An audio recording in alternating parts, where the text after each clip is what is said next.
Guys, today we are going to be putting on an inexpensive propane or gasoline dual fuel carburetor on a 7,000 watt generator. This is a Sportsman 7000. This also works on the Harbor Freight generators that have the same style carburetor. I use an HIPA carburetor. It is really not as bad as you think. And I believe that this will also do not just propane, but it has this fuel adjustment on it, so it should be able to do natural gas too. You just have to turn this up by turning it counterclockwise and allowing more fuel in to do the propane. So I believe you should be fine doing this. And then all you need is your barbecue grill hose with the regulator on it. I'll put one of those in the link in the description, a link for one of those in the description below, and this carburetor setup from HIPA as well. Alright guys, so we're going to get right on into it.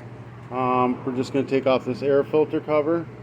Before I get too far into it, there is going to be a slight modification to this one.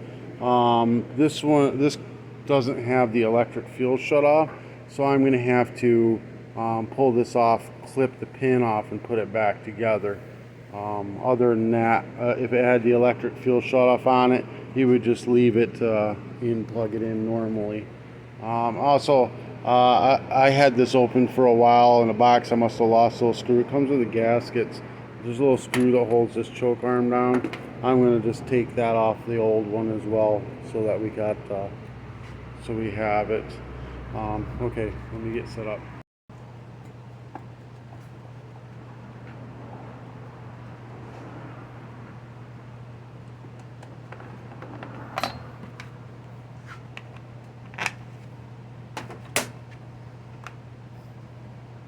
Air filter off. It's a little metal. This is a spark arrestor. It keeps any backfiring that happens from melting the air filter. Just take that off. Then we've got two 10mm nuts. We're going to take those off. Should be one on the back as well. Yeah, there's another one on the back right behind this area right here on the back. We're going to get that off as well. Now this carburetor setup I'm putting on also takes gasoline, and that's the customer, that's what they use is gasoline. I'm just doing this as a video, so they're just getting a little added bonus that their generator will also run on propane or natural gas. I got the back guy. So that's just a little bonus for them. But I'll start this up on the gasoline and then kind of go through a quick explanation what to do to get it to run on propane or natural gas. You know, the procedure for draining the carburetor and whatnot. This has a drain built right into the carburetor. Go ahead and take this right off. There's a metal plate. That was on it as well. There's a hose on the back. Just pull straight off like that, no problem. Fuel line. I'm going to clamp down on the fuel line like so. Fuel on, fuel off. Fuel off is to the side like this. Fuel off is to the side like this. Something like that. So this is just like crankcase ventilation line. We're just going to get it out of the way. We're going to pull this out to where it's kind of just past these studs a little bit, and then we're going to full throttle this rod and then pull it straight up. Sometimes just going to pull it straight up. Guess we're going to come out a little bit further than we thought. We'll just come all the way off. Just be gentle. You don't want to pull too hard on the governor. And then get it out. There we go. Straight up. And then spring off. Then flathead screw. We're going to need to steal that for the new one. Oop, I need a different flathead screwdriver.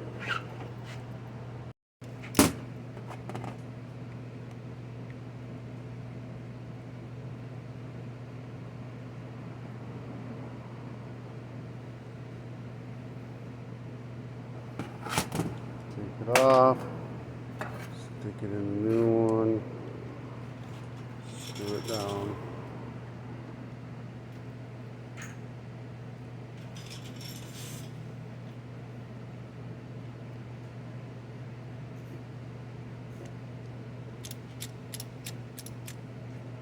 Okay, and then the bottom, this wire all undone here. And then this one, it doesn't have the wire on it, so we can pull this wire right on off. And we can even cut the wire off to get it out of the way, so we just don't need it. And there's two Phillips head screws that hold this in place. We're going to remove those. These broke free real easy, but if they don't break free, I've used vice grips, and you just grip onto it and then break it free on both sides, and they come right out. But these ones broke free nicely, so not a big deal. Gonna unscrew them.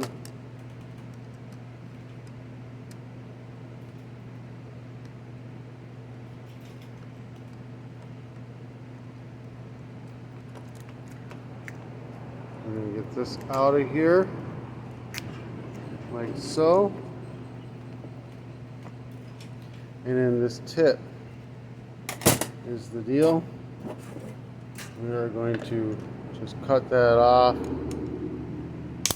That is basically on some models, like this one didn't have it, but some models they put it on so that it doesn't backfire when you shut it off. This one doesn't have it, so not a big deal.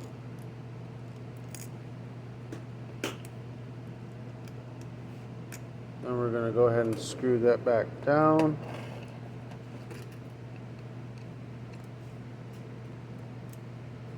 Get started on each side.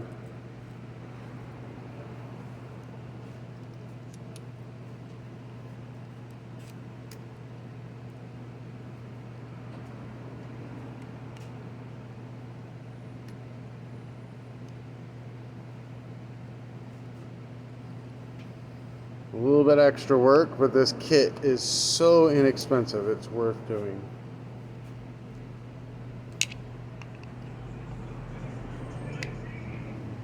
Oh look, this is the drain I was telling you. So like, you turn the fuel off on the generator itself, and then you got this drain. You can drain the gas off out of the carburetor, so that when you fire up the propane section, it doesn't flood the engine with gasoline and propane. So that's that. All right, let me set back up here. Slip this this one got soaked with gas, but this gasket right here, we're going to slide right on into place just like that. Brand new gasket for it. Then we're going to hook up the throttle arm and the spring again.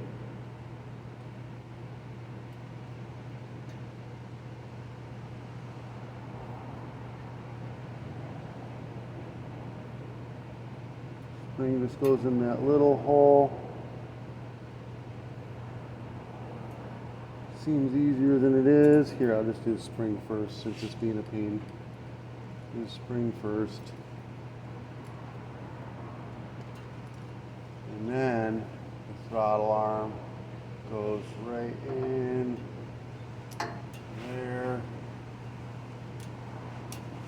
Like so.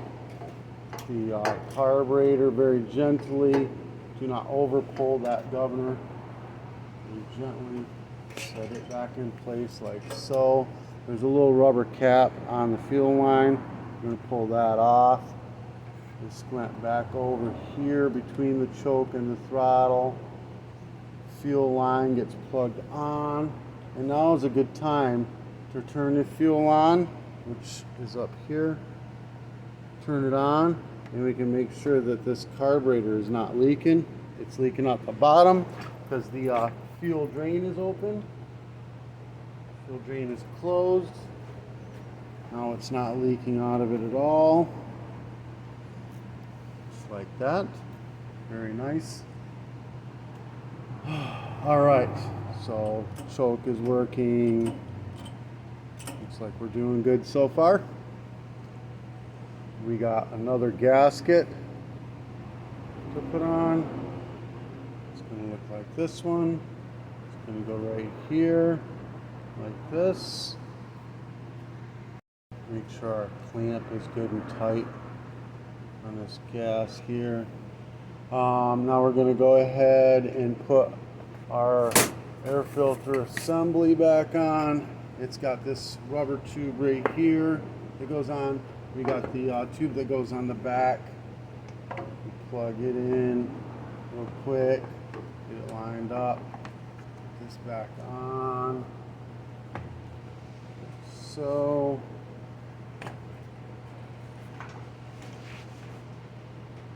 pain in the butt to line it up for some reason. There we go, like so. What the heck? All right, yeah, just like so. Got a metal plate that is going to go on like this, and it's going to be a little bit of a pain in the ass because you've got that big tube on the bottom of the carburetor now. So we're going to get this set in place, get our nuts on there. I'm going to need both hands. I'm going to be blocking the screen a little bit, but because we've got this extra piece on this carburetor, it's pushing on this. So we've got to get in there and just get this tightened down. The plastic will bend enough where it'll tighten right down, no problem. Once I got the right one in place, I was able to push down the other side and get it tightened right in, no problem. The bottom one isn't going to go on anymore, but that's not even a big deal. Let me get the 10, we'll tighten this back on. Just making sure the carburetor is in tight is the most important thing, and that the air box is sealed right down tight to the carburetor. That's what you really need to make sure of.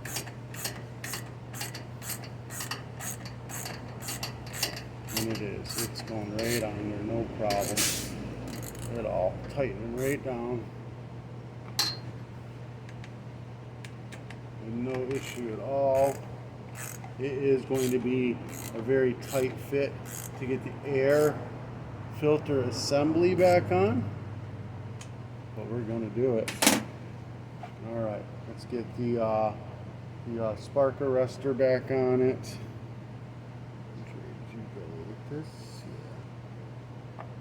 So it's going to be like this curve right here is going to be on this bottom right.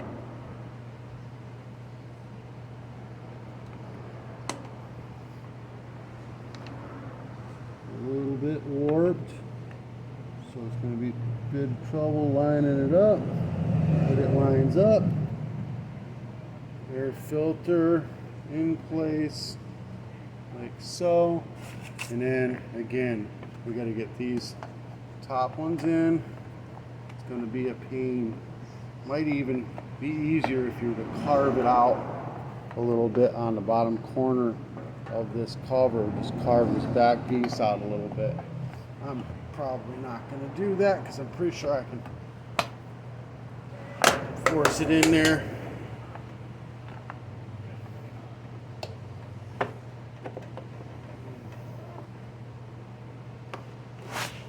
There it went, just like that. And we can get the, just had to kind of force it in there. But that's going to hold it all in place as well. And just get this thing tightened in. I have to push it down a little bit more.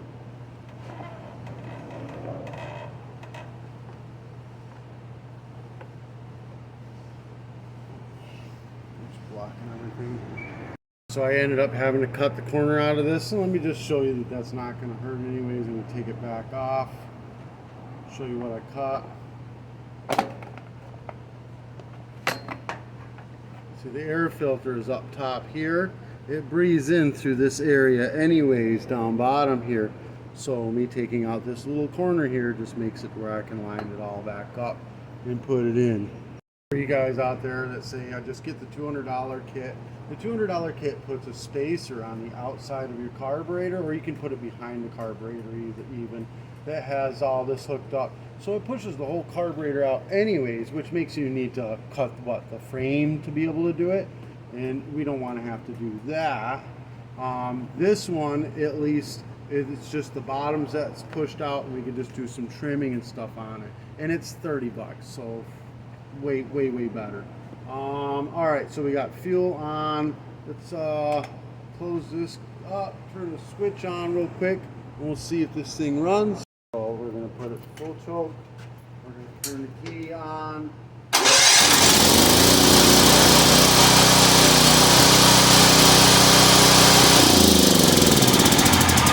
Just like that, that's working. And then there's the hose. The hose will hook up for that goes to the propane. We'll hook up down here. You just cut the one end off of it, hose clamp it on here. The other end screws right onto your propane tank. I'll put that in the description. When you go to start it, oh look, don't forget to put this guy back. This little guy goes up in this air filter assembly. That's kind of a California emission type deal. Crankcase ventilation type deal. All right, so here, let me get this set up real quick. So let's say you hooked up the propane to this, and you want to run the propane, but you've been running gas. So you would make sure you turn the fuel off, and then you would flip this switch down to drain the carburetor out, which also is good if you're going to store it and you're using gas. You can drain the carburetor out. Once this is all the way drained out, which could take a minute. I'm just draining it on the floor, and I don't want to do that.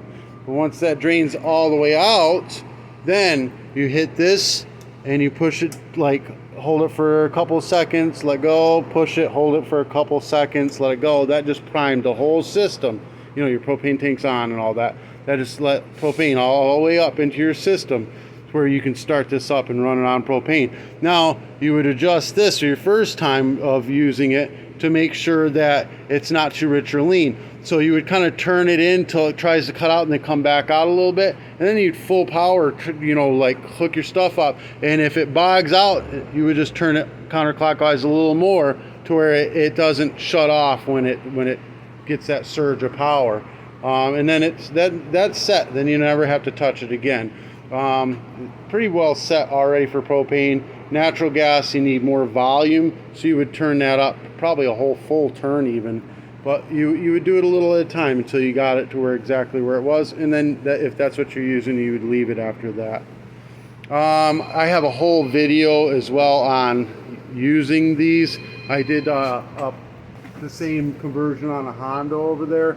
I'll see if I can find that in the link below as well.